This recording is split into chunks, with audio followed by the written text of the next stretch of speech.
Chapter 3, The Family Dog. Nobody ever came right out and said that Fudge was the reason my father lost the Juicio account. But I thought about it. My father said he was glad to be rid of Mr. Yarby. Now he could spend more time on his other clients, like the Toddle Bike Company. My father is in charge of their new TV commercial. I thought maybe he could use me in it since I know how to stand on my head. But he said he wasn't planning on having any headstanders in the commercial. I learned to stand on my head in gym class. I'm pretty good at it, too. I can stay up for as long as 3 minutes. I showed my mother, my father, and Fudge how I can do it right in the living room. They were all impressed, especially Fudge. He wanted to do it, too, so I turned him upside down and tried to teach him. But he always tumbled over backwards. Right after I learned to stand on my head, Fudge stopped eating. He did it suddenly. One day he ate fine, and the next day nothing. "No eat," he told my mother. She didn't pay too much attention to him until the third day. When he still refused to eat, she got upset. "You've got to eat, Fudgy," she said. "You want to grow up to be big and strong, don't you?" "No grow," Fudge said. That night, my mother told my father how worried she was about Fudge. So my father did tricks for him while my mother stood over his chair, trying to get some food into his mouth. But nothing worked, not even juggling oranges. Finally, my mother got the brilliant idea of me standing on my head while she fed Fudge. I wasn't very excited about standing on my head in the kitchen. The floor is awfully hard in there. But my mother begged me. She said, "It's very important for Fudge to eat. Please help us, Peter." So I stood on my head.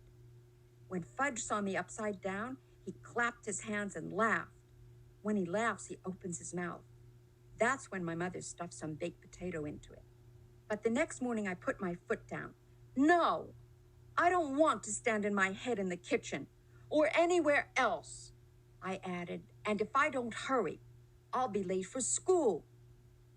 "Don't you care if your brother starves?" "No," I told her. "Peter, what an awful thing to say." "Oh, he'll eat when he gets hungry. Why don't you just leave him alone?" That afternoon, when I came home from school, I found my brother on the kitchen floor playing with boxes of cereals and raisins and dried apricots. My mother was begging him to eat. "No, no, no," Fudge shouted. He made a terrible mess, dumping everything on the floor. "Please stand on your head, Peter," my mother said. "It's the only way he'll eat." "No," I told her. "I'm not going to stand on my head anymore." I went into my room and slammed the door. I played with Dribble until supper time. Nobody ever worries about me the way they worry about Fudge. If I decided not to eat, they'd probably never even notice. That night during dinner, Fudge hid under the kitchen table. He said, "I'm a doggy. Woof, woof, woof."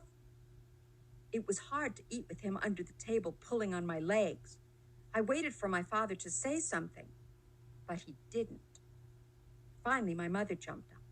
"I know," she said. "If Fudgy's a doggy, he wants to eat on the floor, right?"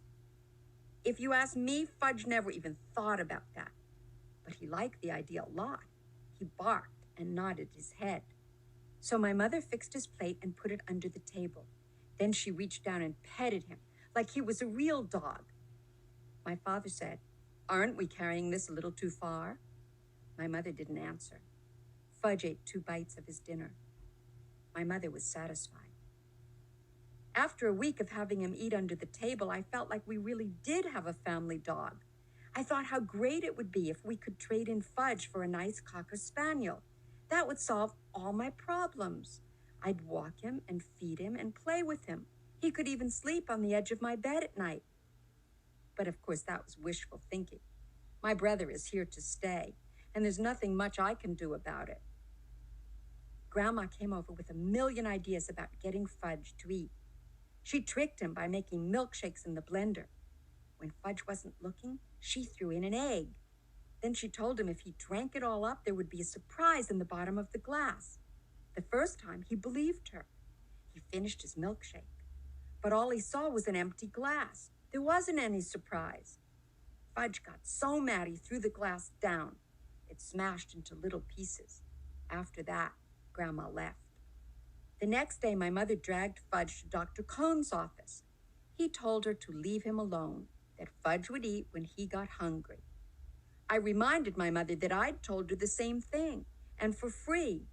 But I guess my mother didn't believe either one of us, because she took Fudge to see 3 more doctors. None of them could find a thing wrong with my brother. One doctor even suggested that my mother cook Fudge his favorite foods. So that night, my mother broiled lamb chops just for Fudge. The rest of us ate stew. She served him the 2 little lamb chops on his plate under the table. Just the smell of them was enough to make my stomach growl. I thought it was mean of my mother to make them for Fudge and not for me. Fudge looked at his lamb chops for a few minutes. Then he pushed his plate away. "No," he said. "No chops."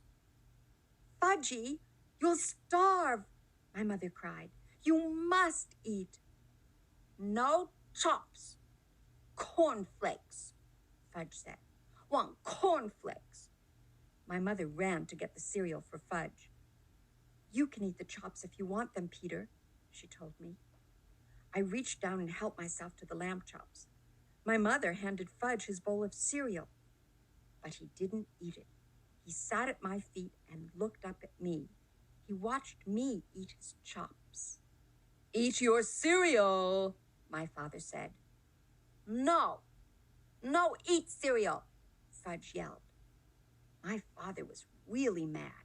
His face turned bright red. He said, "Fudge, you will eat that cereal or you will wear it."